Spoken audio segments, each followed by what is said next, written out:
অপূর্ব আমার এই স্বাদের গুয়া বাগান। মনে হয় এক একটা গুয়া বৃক্ষ যেন এক একটা অত্যন্ত প্রহরী হিসাবে দাঁড়িয়ে আছে। না না, আমাকে নির্দেশ দিতে হবে, এই মুহূর্তে বিশ্রাম করতে হবে এই গুয়া বাগান মাঝে।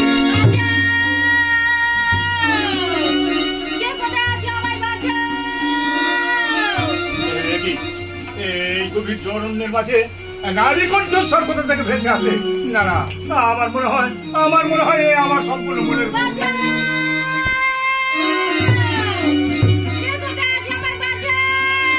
না না, এ তো ভুল নয়, সত্যি কোনো নারী পড়িয়াছি বিপদে, তাই বারবার বাঁচাও বলে বলছি।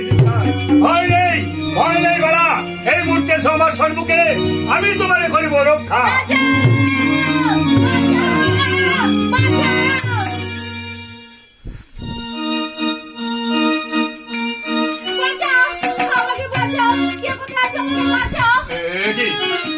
তোমার কি হয়েছে? এইভাবে তুমি চিৎকার করছো কেন? মনসার সর্প তোমার দিকে চলে আসছে দংশন করবো বলে, কিন্তু একাকি সুন্দরী রমণী এই গভীর অরণ্য মাঝে কেমন করে এলে? তোমার কি পিতা মাতা কেউ নেই? ছিল, আমার পিতাও ছিল, মাতাও ছিল, সবাই মনসার সর্প, সবাই দেখিয়া ফেলেছে। মনসার সর্প। না, তোমার ভয়ের কোনো কারণ নেই। আমি যতক্ষণ পর্যন্ত থাকবো তোমার ততক্ষণ পর্যন্ত কোনো ভয় নেই। তারাই বুঝলাম, যখন তুমি থাকবে না তখন আমাকে কে বাঁচাবে? কি বললে? কথা সত্য, যতক্ষণ আমি থাকবো ততক্ষণ পর্যন্ত তোমাকে আমি রক্ষা করবো, কিন্তু আমি যতক্ষণ থাকবো না তখন তোমাকে কে রক্ষা করবে? রক্ষা করার একটি উপায় আছে। তুমি যদি আমার প্রস্তাবে রাজি থাকো, আমি তোমাকে সারা জীবনের মতো রক্ষা করতে চাই, যদি তুমি আমাকে বিবাহ করো। না, কেমন করে সম্ভব? বাড়িতে তোমার স্ত্রী আছে, আমি সতীনের ঘর করতে পারবো না। না, সতীনের ঘর তোমায় করতে হবে না, আমি তোমাকে বিবাহ করব। আমার প্রথমাবর্তী সরবা থাকবে চম্পকের রাজপ্রাসাদ মাঝে, আর তুমি থাকবে এই গোয়া বাগান মাঝে একটি সুন্দর কুটির নির্মাণ করে। তুমি আর আমি দুজনে তো থাকবো। আমি রাজি। রাজি? কিন্তু তোমাকে দেখে মনে হয় তোমার চলনে বলনে তুমি নৃত্যগীত জানো। জানো? বেশ, এই মুহূর্তে তুমি আমাকে একটি সুন্দর নৃত্যগীত শোনাও। নৃত্যগীত শুনিয়ে যদি আমাকে সন্তুষ্ট করতে পারো, তাহলে তুমি যা চাইবে আমি তোমাকে তাই দেবো। শুনতে চাই। খুশি করতে পারি, তুমি আমায় কি দেবে? তুমি যা চাইবে আমি তোমাকে তাই দেবো। বেশ, তাই তো। আমার চোখে চোখ রেখে দেখো তো, কিছু বুঝতে পারবে না? কিছু বোঝার সাধ্য আমার নেই। পারছে না? না। চোখে চোখ রেখে যদি পারো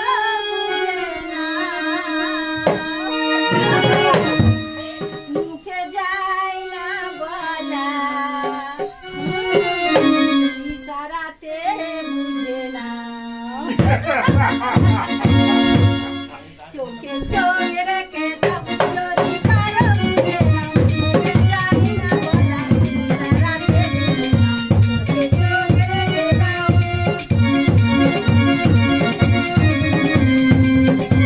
চোখে চোখ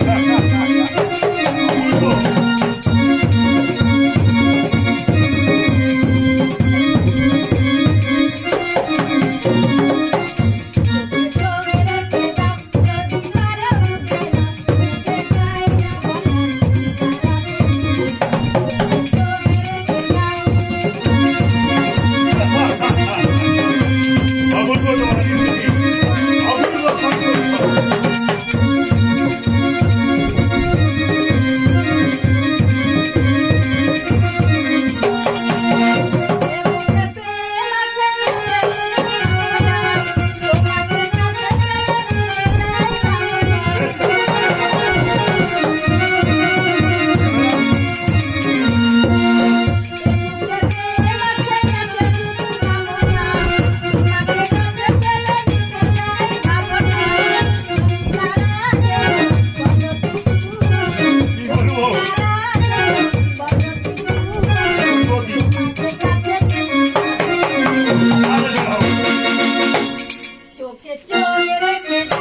সত্যি সত্যি তোমার কণ্ঠস্বর মধুর, তোমার কণ্ঠস্বর শুনে আমি মুগ্ধ হয়েছি, আর তোমার নৃত্যগীতি শুনে আমি খুব সন্তুষ্ট হয়েছি।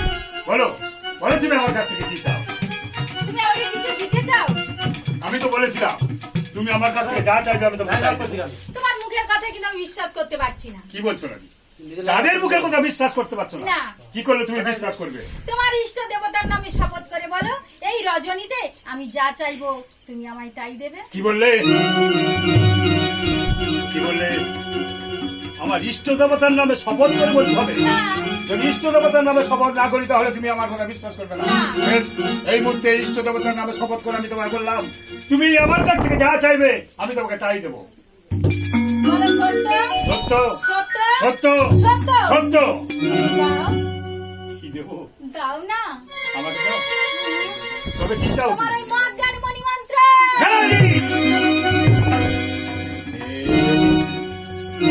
কি আমার কাছে ভাগ্যের মূল্যরত্ন আছে? এই নারী কেমন করে জানলো? না না না, আমি কিছুতেই দিতে পারবো না।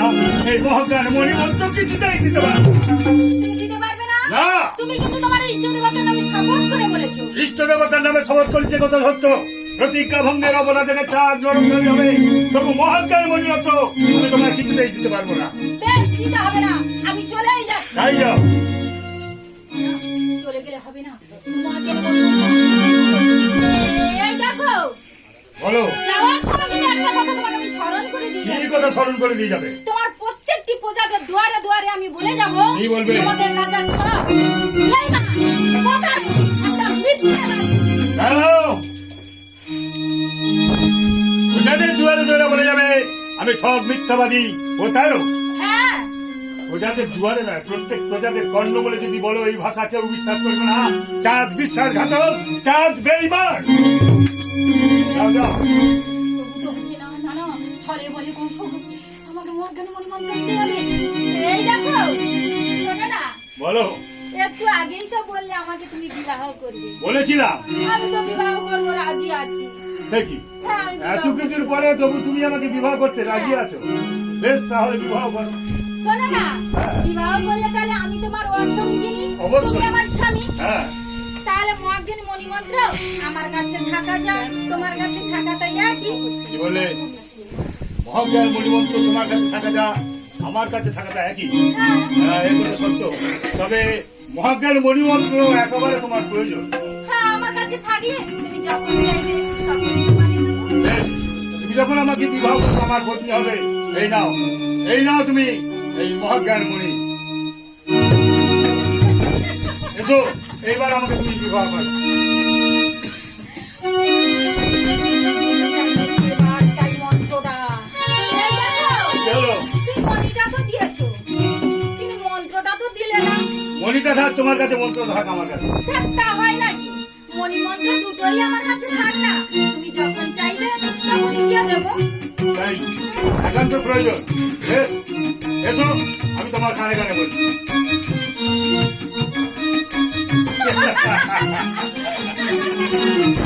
শোনো, মহাজ্ঞান মণিমন্ত্র দুটোই দিয়েছি তোমাকে। এবার এসো, এবার এসো, এই বাহুজনে আমার জীবিতাও ধরে রাখো। এ কি হলো? কোথায় তুমি চলে গেলে? কোথায়? আমি তোকে দেখতে পাচ্ছি না কেন? এই তো আমি এখানে। দাও, আমার কাছে এসো, আমাকে দাও, ধরো। আমার তুমি ধরে দাও। দেখি, কোথায় বিলীন হয়ে যায় বারবার। দেখি, দাও, এসো, ধরে দাও এই মুহূর্তে। এই তো আমি এখানে। এসো, ধরে দাও আমার বাবুর মাঝে। অনেকবার কোথায় বিলীন হয়ে যায় কেন খুঁজে পাই না?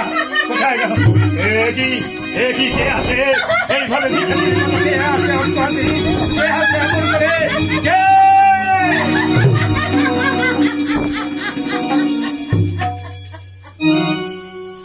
মনসা, হ্যাঁ, আমি হঠাৎ- পদ্মাবতী মনসা।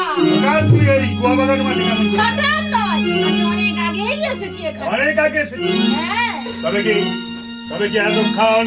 এতক্ষণ ছদ্মরূপে যে নৃত্য গীত শুনিতে সে আর কেউ নয়, আমি। তুই।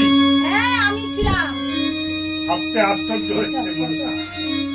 তুই না বলিস তুই দেবী হতে চাস, তাই একটা দেবী হয়ে মহাজ্ঞান মণিরত্ন হরণ করার জন্য রচিত ছদ্মরূপ ধারণ করেছিস। হ্যাঁ, ফিরিয়ে দে পদ্মা, এই মুহূর্তে মহাকাল মণিমন্ত্র ফিরিয়ে দাও।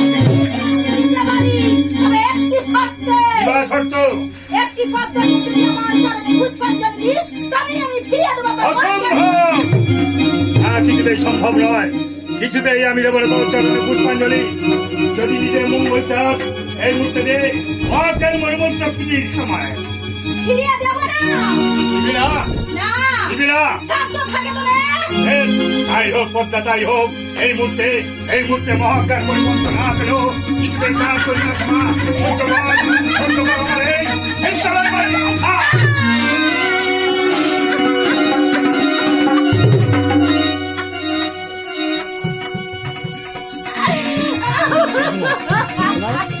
এই ক্ষমা করবো না। মহাকাল মণিমন্ত্র না ফিরিয়ে দিলে যাবে আঘাতে আঘাতে জর্জরিত করে তোরে। পদ্মা, তুই কি করলি? তুই কি করলি?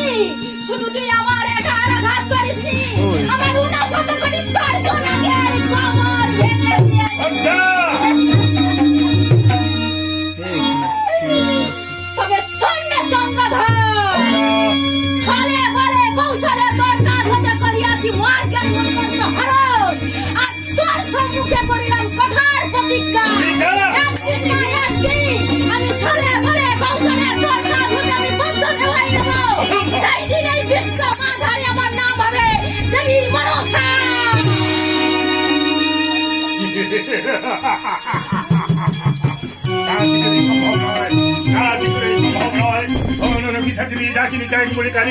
যে মত অবস্থায় ছলনা করে আমার কাছ থেকে মহাজ্ঞান মনিরক্ত করেছি হরণ, তার কিছুতেই করিবে না ক্ষমা। যদি একটিবার সম্মুখে তখন তাহলে পুনরায় এই হেমচালের বাড়ি আঘাত করিব তব অঙ্গে।